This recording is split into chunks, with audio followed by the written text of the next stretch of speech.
Continuamos la unidad 1, origen y expansión del barroco en Europa. El tema que vamos a ver es la arquitectura barroca en los Países Bajos, Centro Europa y España. Comenzamos por la parte dedicada a Países Bajos y Centro Europa.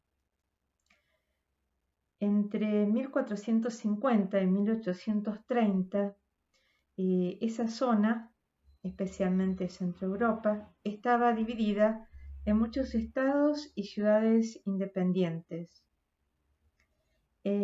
A principios del siglo XVI comienza con Lutero la Reforma Protestante. Eso va a llevar a continuas guerras entre los monarcas y los príncipes que estaban a favor de la Iglesia de Roma o a favor de la Reforma. Finalmente se firma la Paz de Habsburgo después de 30 años de guerra, donde se autoriza que cada gobernante determine la religión de sus dominios. O sea, cada príncipe o señor de una ciudad decidía cuál iba a ser la religión de todos sus habitantes. Y bueno, de este modo, el norte de Alemania pasa a ser protestante y el sur, los estados de Colonia, Suabia, Baviera y Austria permanecen como estados católicos. Al terminar la Guerra de los 30 años, es en esta parte sur de Alemania donde se va a desarrollar la arquitectura barroca, sobre todo en iglesias y monasterios que se construyen en la parte rural de la región.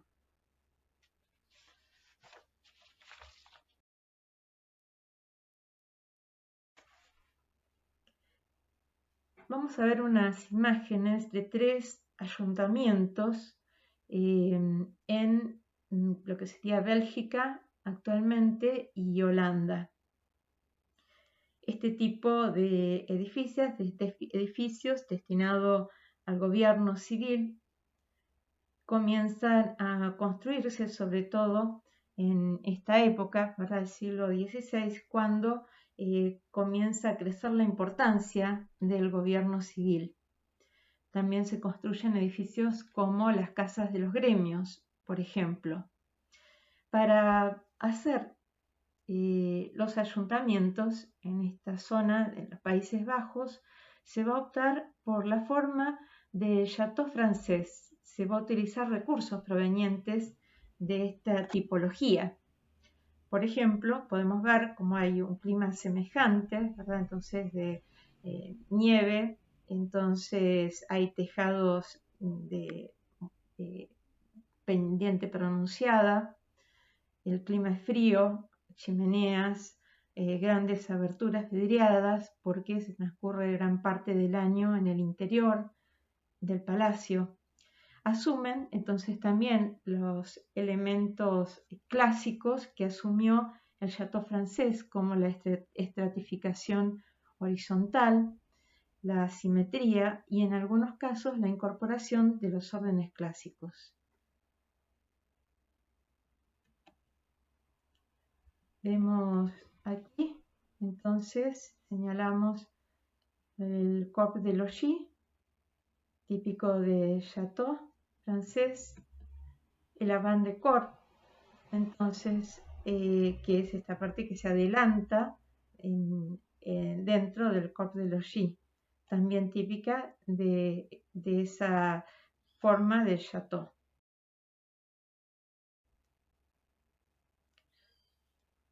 Aquí tenemos el ayuntamiento de Leiden, ya en Holanda. Es una construcción que tiene una tipología entonces semejante al ayuntamiento anterior, pero guarda entonces elementos para más semejantes, ¿verdad?, a la tradición medieval. por ejemplo, esas terminaciones en piñón, forma de piñón, que vemos en el centro y a los lados.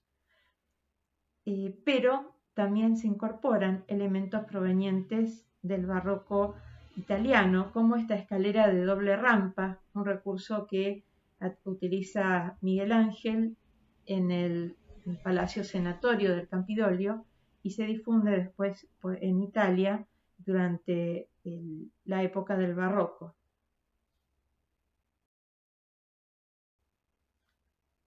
Otro edificio para un ayuntamiento en Holanda, en este caso en Ámsterdam.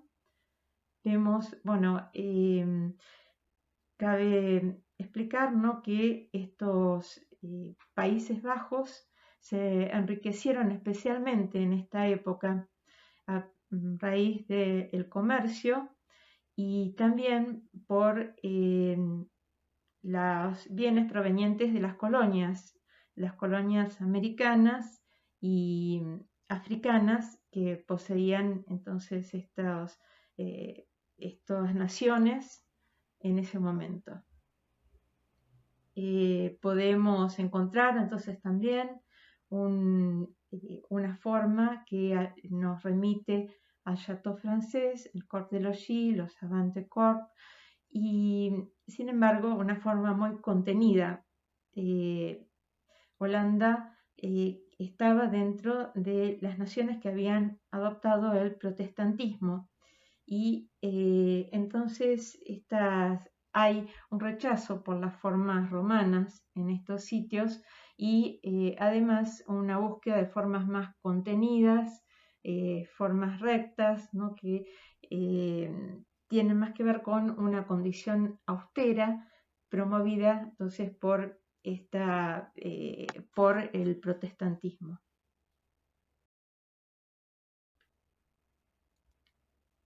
El ayuntamiento ahora de Augsburgo, en Alemania, vemos que se inspira ya no en el Chateau francés, sino en una fachada de iglesia, un edificio religioso.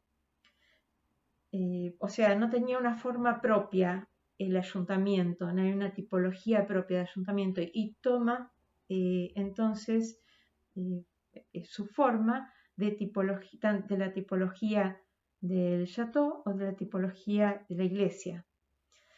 Y bueno, vemos entonces como novedosas esas dos torres coronadas con esas formas acebolladas que provienen del oriente y con un color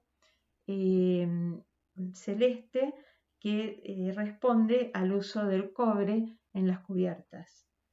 En las imágenes del interior vemos que es muy abundante la decoración colorida. Eso tiene que ver con un desarrollo importante que va a tener en Alemania las artesanías, y va a haber familias enteras dedicadas a este tipo de decoración, y esta mano de obra tan entrenada va a facilitar todas esas características que vamos a ver van a tener las iglesias, especialmente en el sur de Alemania en esta época.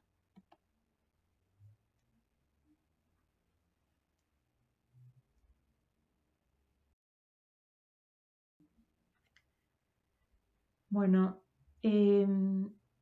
Antonio Vivaldi no es un arquitecto, sino, como bien saben, un músico, nacido en Venecia en 1678 y muerto en Viena en 1741.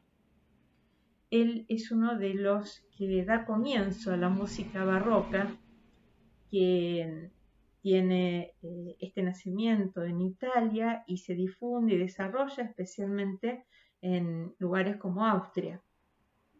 Y les recomiendo escuchar estas 4 estaciones de Vivaldi, especialmente la primera parte, la primavera, y donde van a ver qué relación estrecha va a haber entre este tipo de música y la arquitectura barroca alemana. ¿Qué características podríamos señalar? Podemos señalar la variedad los contrastes entre tonos graves, agudos, rápido, lento, y mucho movimiento. Entonces esa variedad se vuelve sorprendente, parece que tuviera esas subidas y bajadas, ¿verdad?, de tono, parece que aludiera de algún modo a las curvas que va a tener esa arquitectura.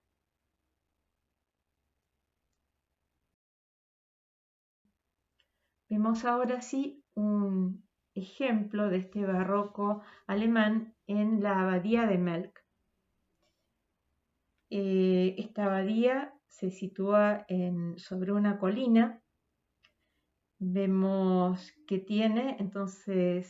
está compuesta por elementos muy variados, ¿no? Es una propuesta con mucho movimiento por esa variedad de elementos. Lo vemos, por ejemplo, al contemplar la abadía desde la fachada, desde fuera de este sitio religioso, ¿no? Entonces, donde se nos presenta una primera puerta y que esa primera fachada va adquiriendo un movimiento escalonado, ascendente y hacia atrás, ¿no?, donde vamos subiendo en altura y aumentando el movimiento de los elementos que culminan en las dos torres con esos chapiteles curvos de líneas curvas muy variadas y también la cúpula de la iglesia con ese perfil curvo, entonces de mucho movimiento. También encontramos esa variedad y ese movimiento por los distintos colores que se utilizan en el edificio. Blanco, amarillo, celeste por el uso del cobre en la cúpula, los chapiteles, el rojo de los tejados. Y vemos la fachada a la derecha, ¿verdad?, la fachada de la iglesia, donde es una iglesia de doble torre, que es algo corriente en esta parte de Europa desde el románico. Tiene una calle central donde se sitúan numerosas aberturas que terminan con unas esculturas y Cristo con la cruz.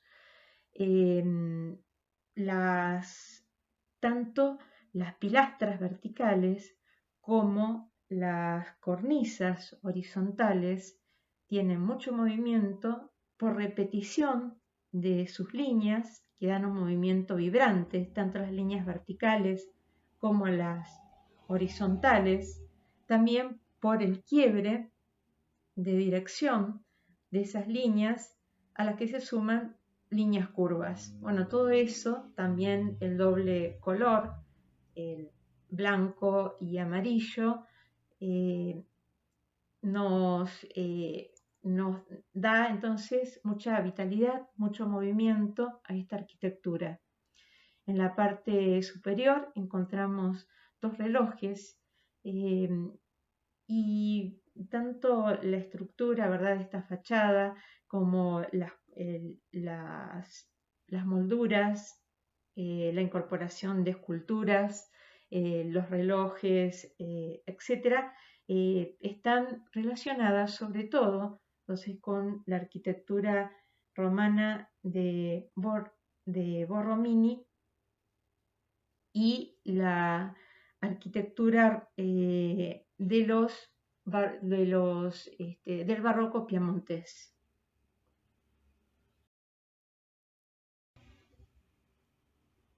En Viena, entonces ya en la ciudad, se encuentra esta iglesia dedicada a San Carlos Borromeo, realizada en 1716.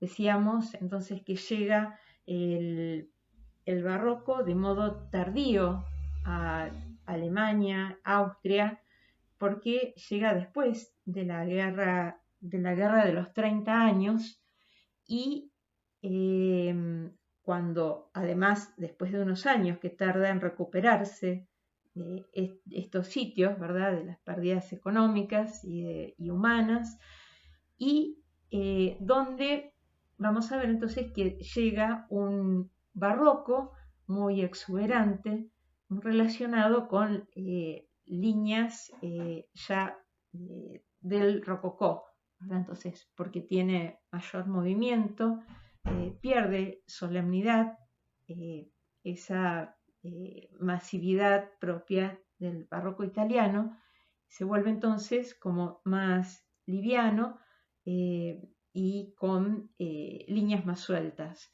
Bueno, entonces encontramos en esta iglesia de San Carlos Borromeo en primer lugar vemos en la planta una fachada de tipo pantalla, ¿verdad?, como se veían varias en Roma, con una planta de cruz griega que en el centro tiene un óvalo que está cubierto también, ese óvalo, por una cúpula de planta oval. Vemos en el interior entonces esta explosión, ¿verdad?, de ornamental, donde se ve el uso más que de mármoles, probablemente estucos, ¿verdad?, que imitan el mármol y que son obra de estas familias de artesanos, estucadores, que sabían trabajar especialmente la madera, la yesería, estas aplicaciones de estuco, el dorado, y con eso recrean estos interiores con una búsqueda ilusionista muy grande, donde se van a unir entonces la arquitectura, la escultura y la pintura. Vemos el frente de la iglesia donde el arquitecto ha utilizado elementos de Roma, ¿verdad? Él estuvo en Roma formándose como arquitecto.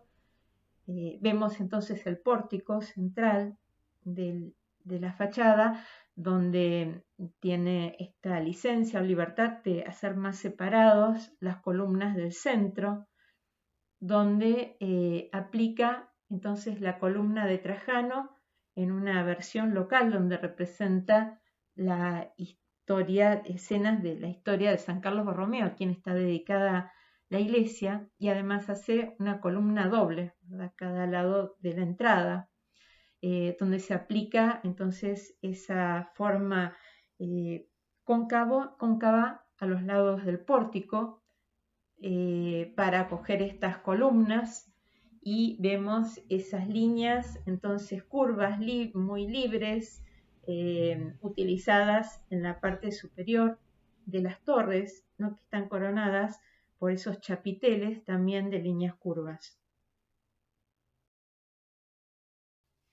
También en Viena nos encontramos el Palacio del Belvedere, palacio imperial, donde vemos una intención de imitar el Palacio de Versalles de Francia, ¿no? Entonces, cómo encontramos ese edificio, ¿verdad?, que tiene esa planta, en este caso rectangular, en el que la cubierta de gran pendiente, porque es una zona de mucha nieve, se separa en pabellones, y vemos cómo se estructura entonces el jardín con reglas geométricas, ejes,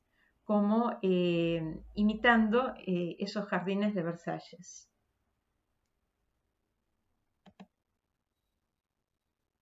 Esta es una imagen de la otra fachada del Palacio del Belvedere, donde nos podemos detener a contemplar los elementos con que se decora esta fachada, que son elementos muy libres, ¿verdad? No muy fantasiosos, que se apartan del rigor clásico.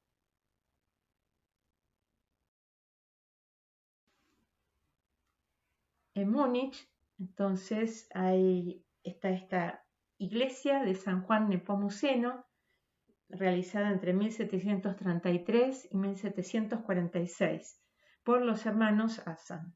Era toda una familia, entonces, de arquitectos y artesanos, ¿no?, que realizaban la iglesia entera, ¿verdad? Desde su parte de arquitectura hasta toda la ornamentación interior. Vemos entonces esa libertad de diseño donde se utilizan elementos provenientes de la tradición clásica, pero trabajados con entera libertad, ¿no?, de un modo muy creativo. Y que en el interior, entonces, descubrimos esa arquitectura con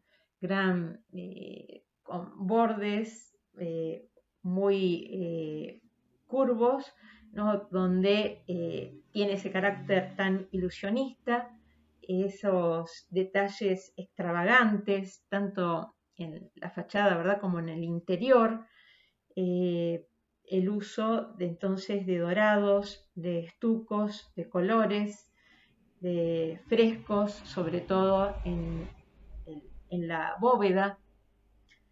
Y bueno, cómo se juega también con la luz, en este caso que proviene de ese óculo, ¿verdad?, que está en la parte frontal del templo.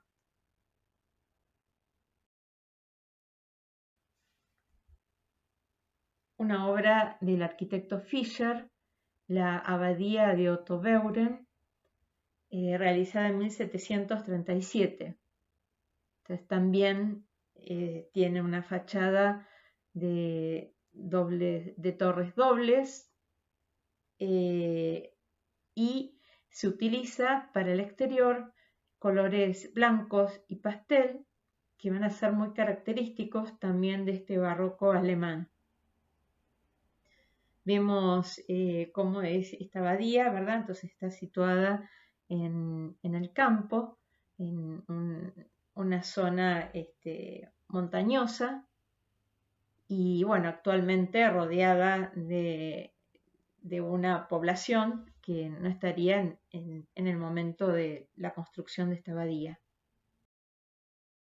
En el interior, entonces, vamos a ver otra vez entonces ese predominio del blanco, los colores pastel y una búsqueda espacial continua, entonces a través de esos, como vemos en la planta, ese dilatarse de los muros, dilatarse de la cubierta en base a estas cascarones, ¿no?, que constituyen entonces estas cúpulas de poca altura, que van a estar muy ornamentadas y van a tener estos frescos que señalan, ¿verdad?, que imitan el cielo, ¿verdad?, como si se abriese, fuera un rompimiento de gloria, donde uno puede contemplar toda esa gloria celestial.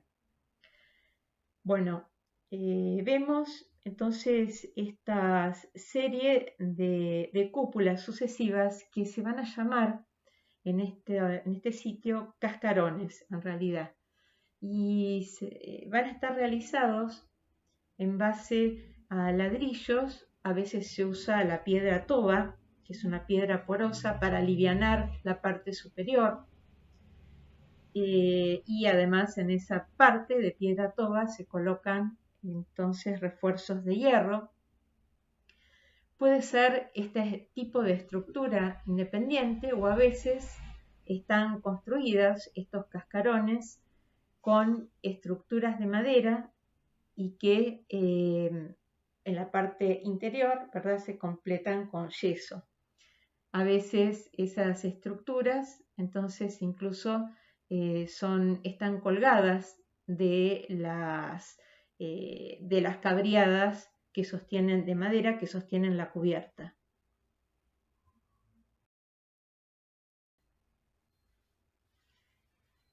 Un arquitecto, entonces, de especial importancia para el barroco alemán es Balthasar Neumann.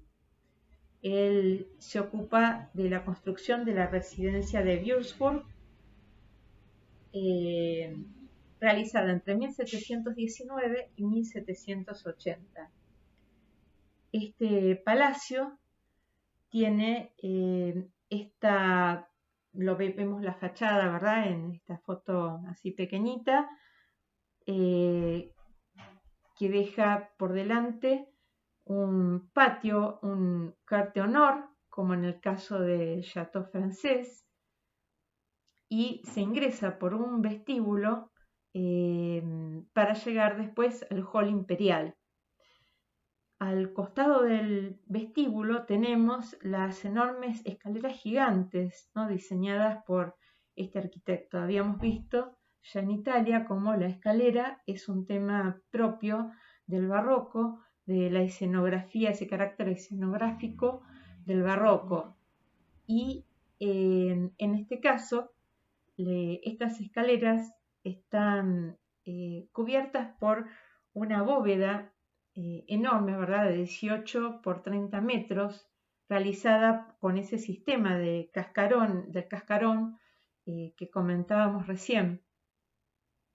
Este es un cascarón realizado en una bóveda realizada en ladrillo y piedra toba, y tan resistente que no se cayó la piedra, ni el fresco realizado por Tiepolo durante los bombardeos de la Segunda Guerra Mundial, ¿no?, que cayeron muchísimos edificios del entorno, y sin embargo esta bóveda resistió.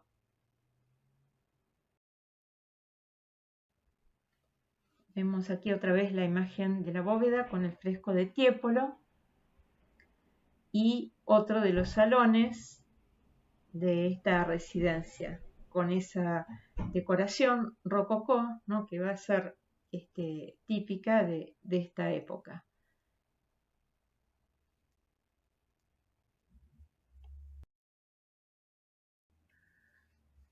Otro de los edificios más importantes que construyó Neumann es la iglesia de los 14 Santos.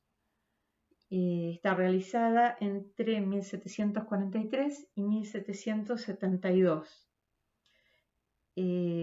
Este santuario entonces se encuentra en el campo, en un sitio montañoso. Está construida en piedra, la iglesia tiene su exterior, entonces es como austero y uno no se imagina, ¿verdad? Entonces la impresión ilusionista, fantástica, de juego de luz y espacial que se va a encontrar en su interior.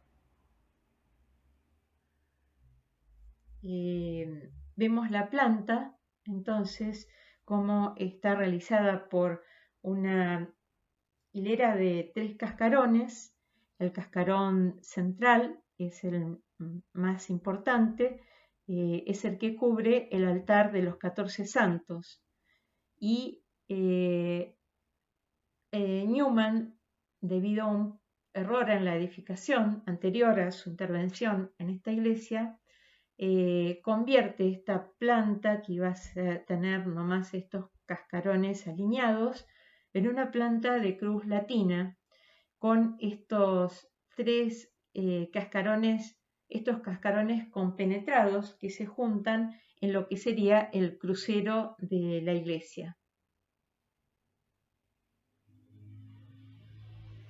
A la derecha vemos ese cascarón principal, ¿no?, que es el que cubre esta zona del esta zona del altar de los 14 santos.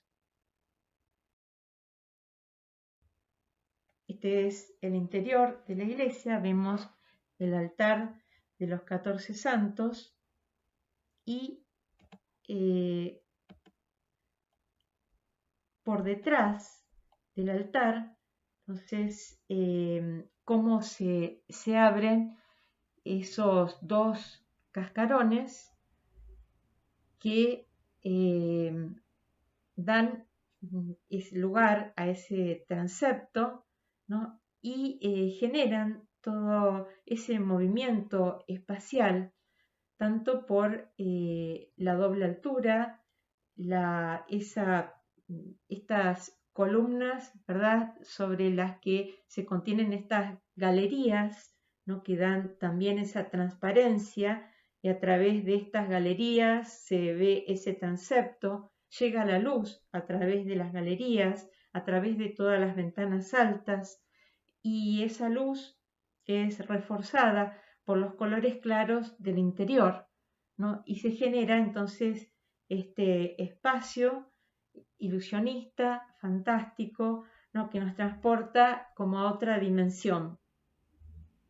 Está situada entonces, la decoración es muy abundante, especialmente en algunos puntos, ¿verdad?, la parte superior de los arcos y las aberturas, alrededor de los frescos que están colocados en pintados en los cascarones, los capiteles, etc.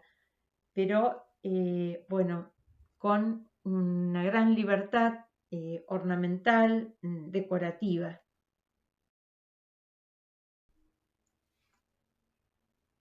Otro ejemplo de una iglesia de peregrinación, también situada en el campo, ¿no? También es un lugar de colinas, que es la iglesia de peregrinación de Weiss, realizada por Zimmermann entre 1703 y 1742.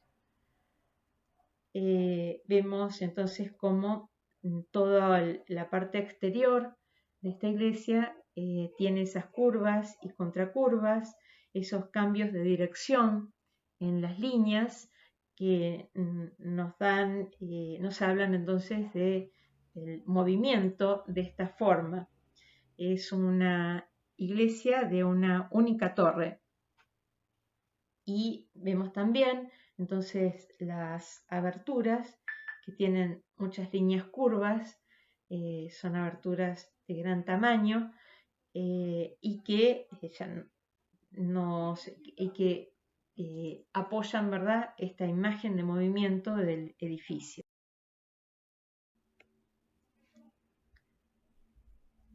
Aquí podemos observar la planta de la iglesia, que es una planta de tipo telescópica, donde encontramos un primer lugar de ingreso más pequeño, inmediatamente pasamos, ¿verdad?, después se abre espacialmente esta iglesia a ese lugar central cubierto por un gran cascarón. Tiene toda una galería a los lados de peregrinación, y esta galería entonces llega hasta el sitio donde se prolonga de forma telescópica el espacio, situando, incrementando la perspectiva hacia el altar. Vemos entonces el uso del blanco en los muros, y esa decoración en dorados, todo ese trabajo de yesería aplicados, y el gran colorido del fresco superior.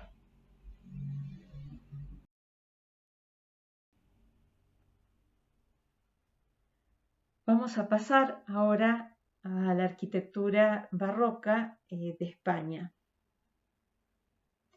Hay que considerar entonces que España participó en la Guerra de los 30 años, al mismo tiempo que tuvo que participar en otras guerras, por ejemplo, con los Países Bajos y con otros sitios que dependían, eran parte de su imperio, el gran imperio que habían constituido Carlos V y Felipe II, y que fue poco a poco desmembrándose y quedando entonces en el actual mapa de España.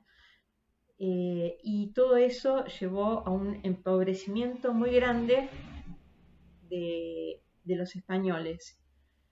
Vamos a ver entonces que su arquitectura está realizada con muchos menos medios, ¿verdad? Que la arquitectura romana, la arquitectura italiana de esta época, la francesa, por supuesto, y también la arquitectura alemana. Bueno, tenemos en primer lugar la clerecía de Salamanca. Entonces, este edificio, donde nos vamos a detener sobre todo en la iglesia, vemos que posee una planta muy semejante al esquema del Jesús de Roma. También lo podemos observar, ese esquema, se repite el esquema del Jesús en el corte. Tenemos el corte longitudinal, entonces que pasa a través de la nave única y atraviesa el transepto, ¿verdad? Con ese crucero coronado por un enorme tambor y cúpula terminada con una linterna. Tenemos una imagen de la fachada y del interior de la clerecía. Esta fachada entonces muy vertical, de gran altura, está situada frente al edificio, un edificio muy conocido, un palacio renacentista de Salamanca, que es conocido como la Casa de las Conchas, ¿verdad? Por esas aplicaciones que tiene su fachada. La clerecía entonces consta de dos cuerpos de gran altura y torres, torres dobles que constan también de dos cuerpos y coronadas por cúpulas y linternas.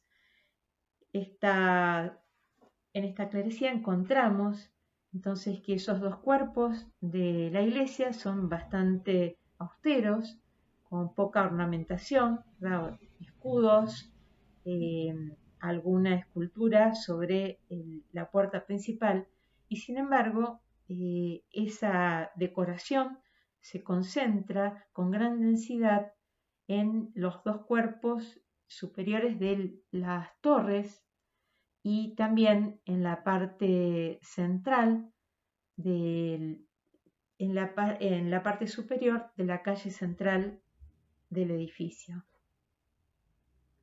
A la derecha entonces tenemos la imagen del interior y nos encontramos en el ábside de la iglesia con un enorme retablo. Este retablo era la parte, el sitio más importante de la iglesia en España, donde entonces se concentraba sobre todo en la decoración.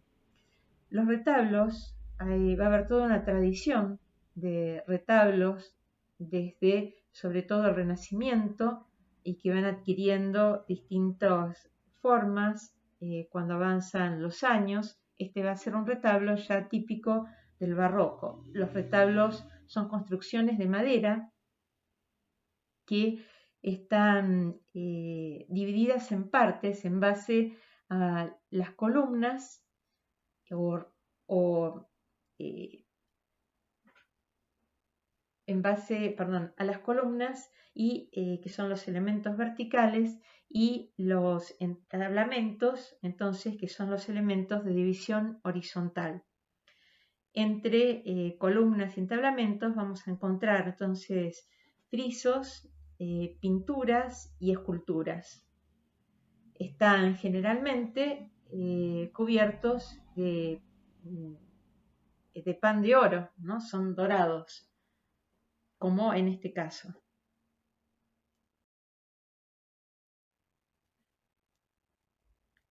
Esta obra, realizada en Sevilla por Leonardo de Figueroa, es la iglesia de San Luis de los Franceses, perteneciente a los jesuitas.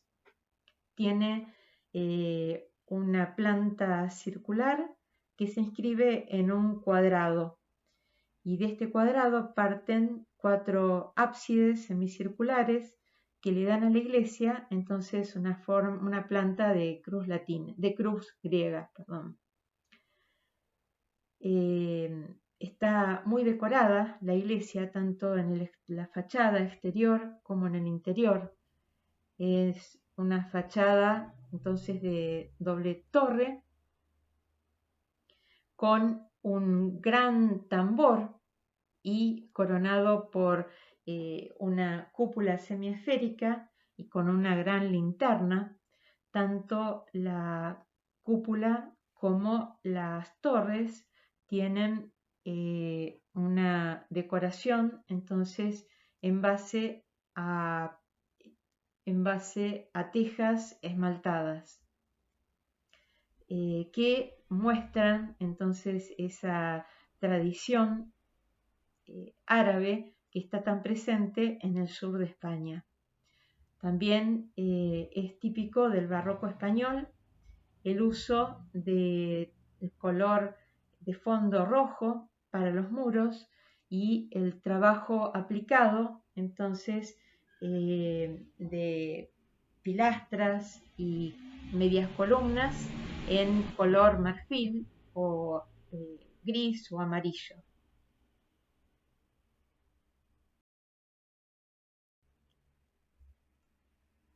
Estas imágenes son del interior de San Luis de los Franceses.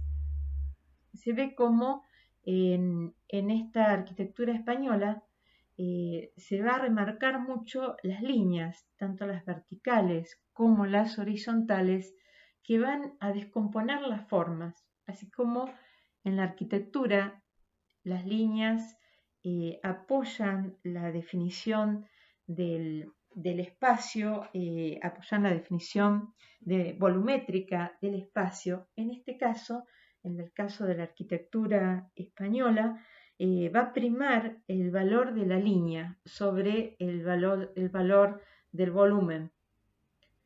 Vemos el uso de columnas salomónicas, entonces, que subrayan el carácter ascendente de estas líneas, que terminan, se continúan en la cúpula, terminan en la linterna.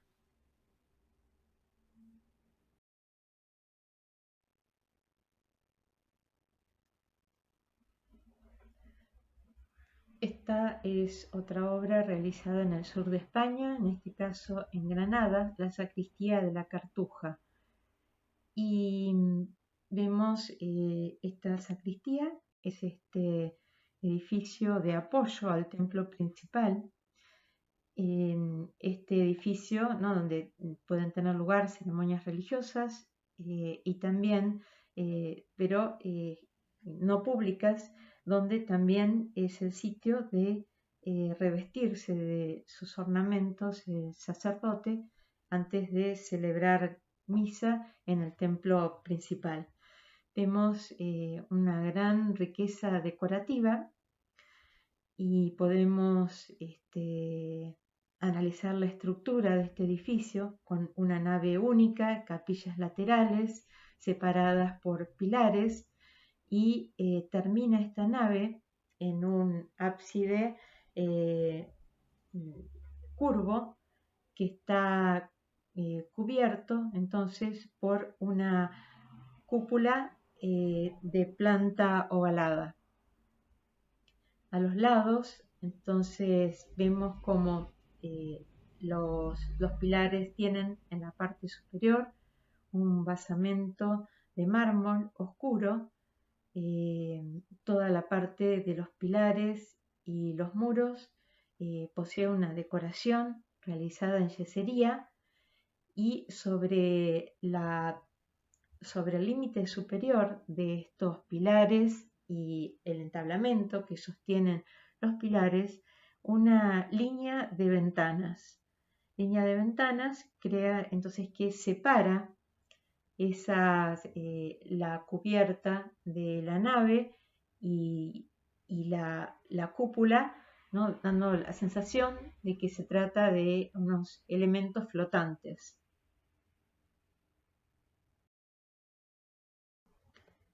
Aquí vemos con más detenimiento, entonces, esa decoración en yesería. Estaba engranada toda la tradición de yeso que los árabes habían desplegado sobre todo en la Alhambra, con esa mano de obra muy adiestrada. Entonces es posible lograr todo este trabajo ornamental en el yeso. Vemos que se trata de una sumatoria de elementos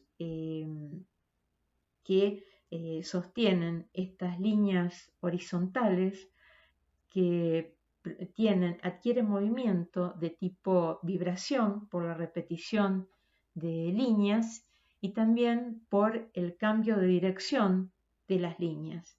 Entonces, aquí no se debe tanto el movimiento a la aplicación de líneas curvas como a esa vibración y a ese cambio de dirección, ¿no?, de estas líneas.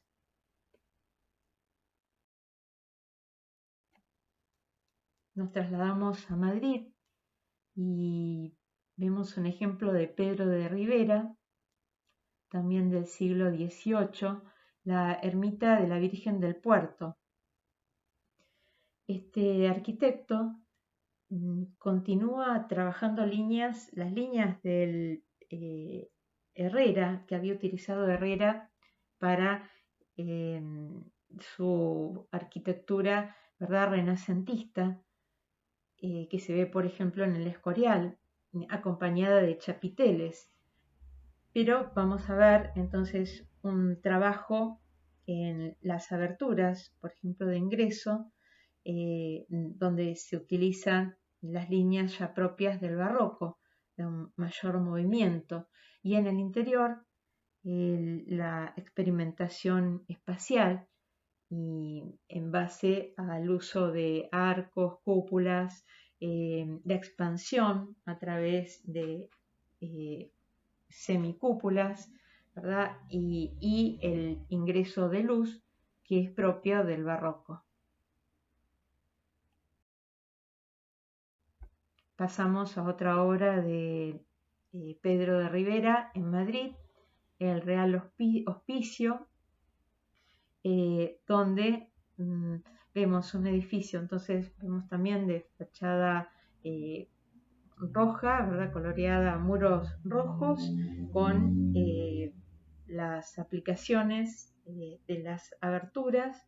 Entonces corresponden las aberturas de un color claro, en este caso gris o marfil, y la decoración concentrada en la portada principal. Es una decoración entonces muy densa, con elementos, ¿verdad?, de tipo cortinados a los lados que recuerdan esa teatralidad barroca, y con toda una profusión de detalles ornamentales y escultóricos que entonces dan carácter volumétrico a este ingreso.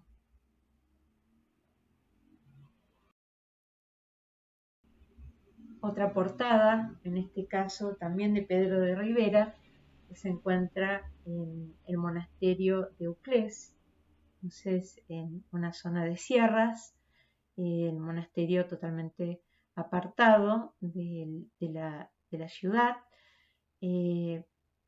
donde entonces también los muros son de una gran sobriedad, coronados por una cornisa saliente y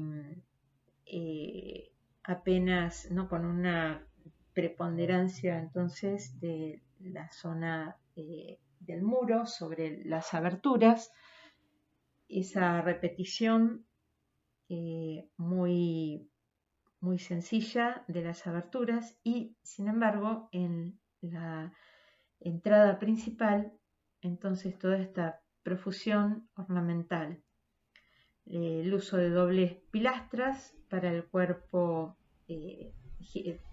dobles pilastras gigantes, ¿no?, que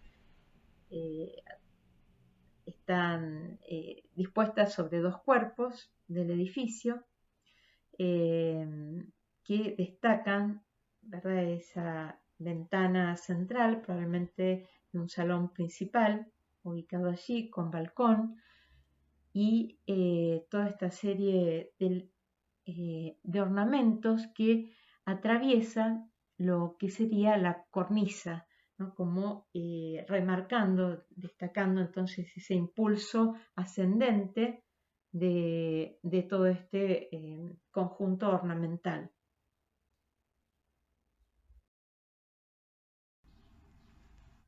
Otra iglesia en Madrid, la iglesia de San Marcos, que es obra del arquitecto Ventura Rodríguez, y donde vemos una sucesión de plantas curvas, ¿no?, que con esa experimentación espacial en la sucesión de distintas formas, distintas elipses, y también en el corte longitudinal del edificio. Entonces vemos esas la sucesión de bóvedas, ¿verdad?, y la cúpula del principal, coronada por una linterna. Otro ejemplo de esta arquitectura del barroco español es la Capilla del Pilar, dentro de la iglesia, la basílica enorme de Zaragoza, que vemos en la foto inferior. Bueno, esta capilla donde se encuentra la imagen de la patrona, la Virgen del Pilar, vemos que está constituida por una serie de semiesferas que sostienen esta cúpula perforada, ¿no?, calada, que por donde penetra la luz del interior de la basílica.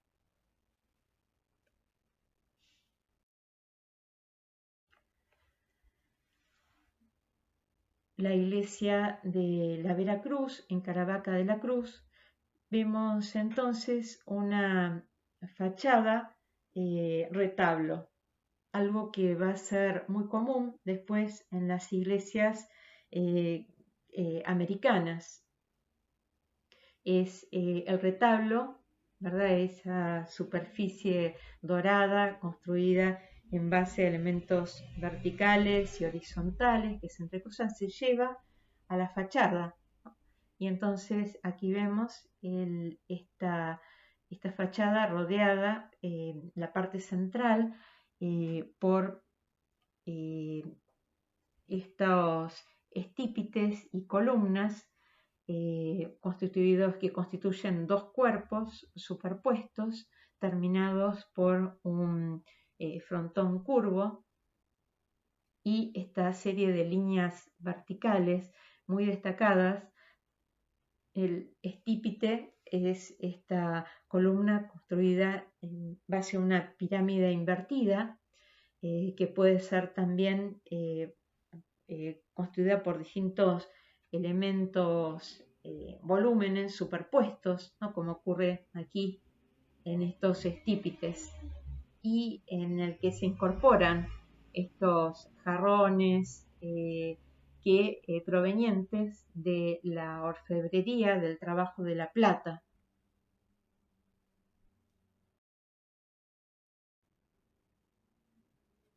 Bien, tenemos la iglesia de Santiago de Compostela, una iglesia de peregrinación muy importante desde la Edad Media, por encontrarse allí enterrado el apóstol Santiago. Esta es la fachada del Obradoiro, se llama así porque enfrente de esta fachada estaba el sitio donde preparaban los materiales los obreros. Y bueno, encontramos que es una fachada muy conspicua, llamativa, porque por el uso, primero por la gran verticalidad, el crecimiento escalonado que tiene y el uso de la línea curva. Esta tiene en la parte inferior una escalera de doble rampa de gran desarrollo, ¿no? Recuerda casi la escalinata de Piazza España, ¿no? Que tenga otra forma, y que es parte entonces del desarrollo de ese movimiento, ¿no? Que tiene esta fachada. Otros ejemplos, otras zonas de España, la Catedral de Cádiz, donde podemos distinguir entonces el uso de curvas y contracurvas en la fachada, especialmente en el cuerpo inferior de la fachada. Vemos ahora otros ejemplos de otras zonas de España. Esta Catedral de Cádiz, al sur de España, entonces con una fachada muy rococó de curvas y contracurvas, con una ornamentación más liviana, más suelta, propia de esta última etapa del barroco.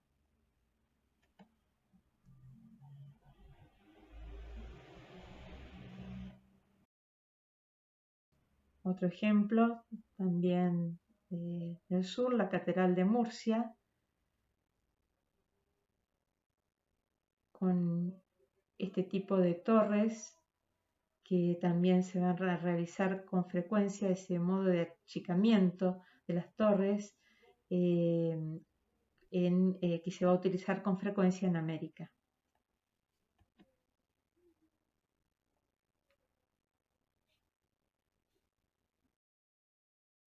Y por último, el ejemplo del Palacio de Oriente de Madrid.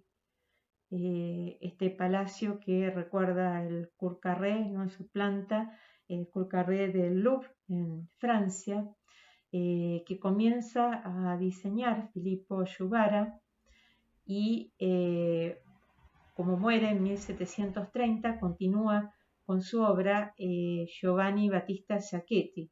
Entonces es un palacio trazado por italianos y que tiene en su fachada, vamos a ver, un basamento de líneas rectas sobre el que se superponen dos cuerpos atravesados por un orden gigante cuyas pilastras están terminadas, no continuadas por esculturas.